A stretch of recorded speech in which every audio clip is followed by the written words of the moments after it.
Hi అండి, welcome back to my channel Sunitha Ram. నేను మీ సునీత. చాలా అంటే చాలా రోజులు అవుతుంది కదండి మీతో మాట్లాడి, వ్లాగ్ షూట్ చేసి, మీ వీడియో షేర్ చేసి. మన సబ్స్క్రైబర్స్ కూడా అంటున్నారు ఛానల్ ఉందా, డిలీట్ చేశారండి. నేనైతే డిలీట్ చేశాను అనుకుంటున్నాను వీడియో పెట్టకపోయేసరికి అనేసి. సో డిలీట్ అయితే ఏం చేయలేదు, బట్ గ్యాప్ వచ్చింది, చాలా పెద్ద గ్యాప్ వచ్చిందండి. ఎందుకంటే నాకు హెల్త్ బాగాలేదనమాట. ఒక చిన్న సర్జరీ అయింది. ఆ సర్జరీ వల్ల నేను వీడియోస్ పెట్టలేకపోయాను, అప్లోడ్ చేయలేకపోయానండి. స్టిల్ ఇప్పటికీ నేను ఇంకా రికవరీ కాలేదు. ఇంకొంచెం టైం ఓకే, ఇప్పుడు సెట్ అయ్యాను, బట్ ఇంకా పర్ఫెక్ట్గా వ్లాగ్ షూట్ చేసి అంత రికవర్ అయితే కాలేదనమాట.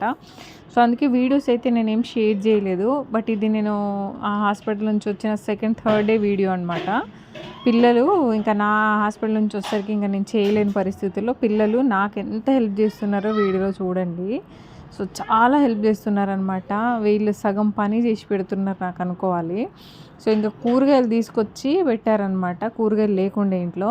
ఇంకా వీళ్ళని మీరే సర్దాలి, అన్నీ మీరే సెట్ చేసి పెట్టాలంటే చూడండి ఎంత నీట్గా నేను ఎట్లాగైతే పెడతానో వీళ్ళు అట్లానే పెడతా ఉన్నారనమాట. నేను ఎట్లయితే నీట్గా ఎట్లయితే కరెక్ట్గా ఆర్గనైజ్ చేస్తానో సో వీళ్ళు కూడా అదే ప్రాసెస్ ఫాలో అవుతూ ఉన్నారు. సో నేను పక్కన కూర్చొని వాళ్ళకి మెల్లగా చెప్తా ఉన్నాను అనమాట, ఇట్లా చేయండి అట్లా చేయండి అనేసి.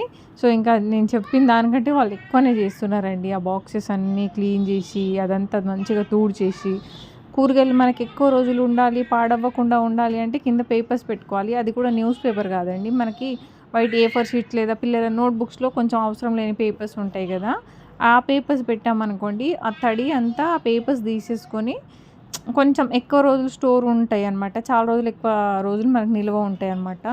అది దాంట్లోనూ ఆకుకూరలు అయితే ఇంకా అనమాట. మనకి ఇట్లా పెట్టామనుకోండి ఒక 15 డేస్ అయినా మంచి ఫ్రెష్గా ఉంటాయి, తొందర పాడవ్వకుండా ఉంటాయి అన్నమాట. ఆకుకూరలు ఏమో ఈజీగా పాడైపోతాయి కదా, సో ఇట్లా పెట్టుకుంటే అసలు పాడవ్వదు. అది పిల్లలు నేను చెప్తుంటే ఇంక అట్లానే ఫాలో అవ్వకుంటూ చేస్తూ ఉన్నారు.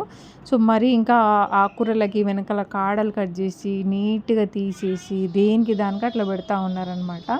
ఎక్కడిదక్కడ కాకుండా పెద్దవాళ్ళు కూడా చేయలేని దానికంటే ఎక్కువ చేస్తున్నారండి వీళ్ళైతే వర్క్. మళ్ళీ దాంతో నీట్ వర్క్ అనమాట. చూడండి ఇన్ని కాడలు కట్ చేసి పెట్టారు వెనకలంతా. ఎందుకంటే ఆకుకూరలకి మట్టి అదంతా మనకు వేరు లోపల నుంచి వస్తుంది కాబట్టి ఆ వేర్లతో పెట్టామనుకుంటే తొందర పాడైపోతాయి. సో అవన్నీ తీసేసి పెడితేనే మనం ఎక్కువ రోజులు ఫ్రెష్గా ఉంటాయి అనమాట, నీట్గా ఉంటాయి. సో అట్లానే వీళ్ళంతా కట్ చేసి నీట్గా సెట్ చేస్తున్నారు.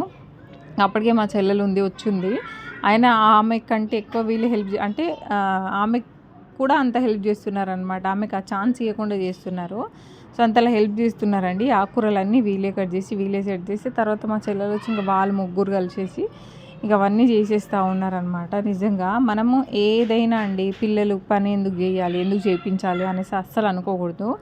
ఏదో ఒక వర్క్ చేపిస్తూనే ఉండాలి పిల్లలకు, ఎందుకంటే అది అలవాటు అయిపోతుందన్నమాట. మనం ఇప్పుడు చేయించలేమనుకోండి తర్వాత ఫ్యూచర్లో ప్రాబ్లం అయిపోతుంది. ఎక్కడికి వెళ్ళినా ఎక్కడ ఉన్నా ఒక్కలే చేసుకొని తినే అంత స్టేజ్లో ఉండాలన్నమాట. వాళ్ళు ఒక్కలే ఉండాల్సిన సిచ్యువేషన్ వస్తుంది. వేరే స్టేట్కి వెళ్ళాలి, వేరే స్టేట్కో కంట్రీకో ఎక్కడికో ఒక దగ్గరికి వెళ్ళి చదువుకోవాలో జాబ్ చేయాలి, ఏదో ఒకటి ఉంటుంది ఫ్యూచర్లో. వాళ్ళు కొంచెం పనులు అలవాటు ఉండాలి, నేర్చుకోవాలి. అట్లా మనం ఏదో ఒకటి చెప్తుంటేనే వాళ్ళకి వస్తుంది అనమాట. ఈ జనరేషన్లో ఆడపిల్లలు అసలు చేయట్లేదండి. చిన్న పిల్లలప్పటి నుంచి చెప్తేనే ఏదైనా చేస్తారు. ఎంత పెద్ద పిల్లలైనా నేను చెయ్యను నాకు రాదంటారనమాట. అదే మనం చిన్నప్పటి నుంచి అలవాటు చేసి నేర్పించామనుకోండి ఎందుకు చేయరు చెప్పండి. ఇప్పుడు నేను మా పిల్లలు ఉంటారు, నాకు 2 అబ్బాయిలే కదా, డైలీ ఒక వర్క్ చేపిస్తాను వాళ్ళకి. డైలీ ఒక ఖాళీగా ఉంటే ఇల్లు వాళ్ళు బాగా ఊడవకపోయినా పర్లేదు, వాళ్ళు చెత్త అట్లానే పెట్టినా పర్లేదు, మనం చెప్పాలి వర్క్ వాళ్ళకి. ఇల్లు ఊడ్చుకురా నాన్న అని చెప్తాను. ఏమైనా సామాన్లు పడి ఉంటే సర్ది పెట్టేసి నీట్గా పెట్టు. అవి ఏమైనా చిన్న చిన్న స్పూన్లు గ్లాసులు ఉంటాయి కదా, వాటర్ గ్లాసెస్, అవి ఉన్న కడిగేసి తోమేసి పెట్టేయండి, మీ ప్లేట్లు మీరు కడుక్కోండి అని చెప్తా ఉంటాను అనమాట. వాళ్ళ బట్టలు వాళ్ళే వాషింగ్లో వేసుకోవాలి. ఒక్కొక్కసారి వాషింగ్ మిషన్ నుంచి బట్టలు తీయండి పెట్టండి. ఇట్లాంటి వర్క్ అనేది నేను నేర్పిస్తూ ఉంటాను. అట్లా మనకు హెల్ప్ అవుతుంది. ఏదైనా ఎమర్జెన్సీ ఉన్నా, మనం చేసుకోలేని పరిస్థితుల్లో ఉన్నా చిన్న చిన్న హెల్ప్ చేసినా మనకు ఎంత యూస్ఫుల్ అవుతుంది చెప్పండి. సో ఇప్పుడు చూడండి మీరే, వాళ్ళన్నీ కూరగాయలు నీట్గా కట్ చేసి బాక్స్లో స్టోర్ చేసి మంచిగా నీట్గా పెడుతున్నారనమాట. సో అదే నేను చేయించలేదనుకోండి, చిన్నప్పటి నుంచి వాళ్ళకి నేర్పించలేదనుకోండి వాళ్ళకి రాదు. ఇప్పుడు నేను సడన్గా చెప్తే ఈ పని చేయంటే వాడికి రాంది ఎట్లా చేస్తారు చెప్పండి. అందుకే చిన్నప్పటి నుంచి ఏదైనా చిన్నగా నేర్పిస్తూ ఉండాలన్నమాట. వాళ్ళు ఖాళీ ఉన్న టైంలో నేను ఖచ్చితంగా చిన్న వర్క్ అయితే చెప్తూ ఉంటాను. సో అదే నాకు ప్లస్ అనమాట. ఇప్పుడు వాళ్ళు చేయగలుగుతారు. నాకు బాగాలేదు ఇది చేసి ఇవ్వమంటే చేస్తారనమాట. సో అట్లా మొత్తానికి సర్దేసి ఫ్రిడ్జ్లో కూడా నీట్గా పెట్టేశారు దేనికదే. ఆనియన్ ర్యాక్లో ఆనియన్స్ ఇంకా బయట పెట్టాల్సిన బయట పెట్టేసి ఇంకా అప్పుడు కొంచెం రెస్ట్ తీసుకుంటా. అక్కడికి మా చిన్నోడు కొంచెం అలసిపోయినట్టాయి, నాకు చాలు ఇంకా అని పడుకున్నాడు.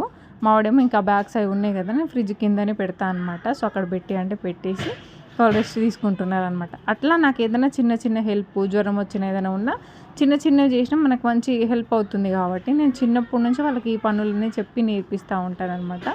సో ఈ బాలేని టైంలో సిచ్యువేషన్లో కూడా వాళ్ళు చిన్న చిన్నగా హెల్ప్ చేయగలుగుతున్నారంటే మనం నేర్పించే దాన్ని బట్టి ఉంటుంది. సో ఇది వీడియో నచ్చితే లైక్ చేయండి, షేర్ చేయండి, సబ్స్క్రైబ్ చేసి కామెంట్